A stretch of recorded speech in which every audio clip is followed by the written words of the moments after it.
एक गोष्ट अशी आहे की त्याचं कौतुक आहेच, कारण त्यांनी जो कार्यक्रम राबवलेला होता, मग स्वच्छता मॉनिटर किंवा लेटेस्ट चेंज, हा कार्यक्रम चांगला होता.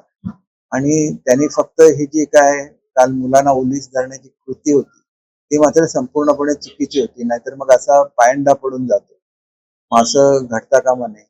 त्या दृष्टीने पोलिसांनी मुलांची सुटका केली असली तरी दुर्दैवाने चकमकीत त्यांचा मृत्यू झालेला आहे. त्याबद्दल आम्हाला सर्वांनाच अतिशय दुःख आहे. पवई पोलीस स्टेशनचे वरिष्ठ पोलीस निरीक्षक जितेंद्र सोनावणे यांच्याकडे रोहित आर्यने एन्काउंटर होण्यापूर्वी काही वेळ आधी मागणी केली. मला विसरकरांशी बोलायचं आणि नंतर त्याने तो निर्णय बदलला काही वेळा.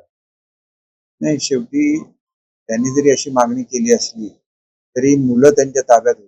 त्याच्यामुळे बोलण्यात कुठलीही चूक झाली आणि मुलांना काय झालं तर मग आपणच स्वतःला माफ करू शकलो नसतो, कारण माझ्या दृष्टीने मुलांचा जीव सगळ्यात महत्वाचा आहे.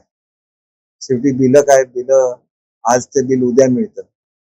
आणि दुसरी गोष्ट अशी आहे की त्यांचं बिल पेंडिंग राहण्याचं जे कारण आहे त्याच्या संदर्भात सुद्धा आमच्या डिपार्टमेंटने, शिक्षण विभागाने प्रेस नोट काढलेली आहे की त्यांनी एक वेबसाईट निर्माण केली आणि त्याच्यावरून मुलांकडून डायरेक्ट पैसे कलेक्ट केले आणि त्याच्यामुळे ते पैसे परत करावे आणि पुन्हा असं घडणार नाही याचं हमीपत्र द्यावं, त्या अटीवर त्याचं पुढचं प्रोसेस होणार होतं.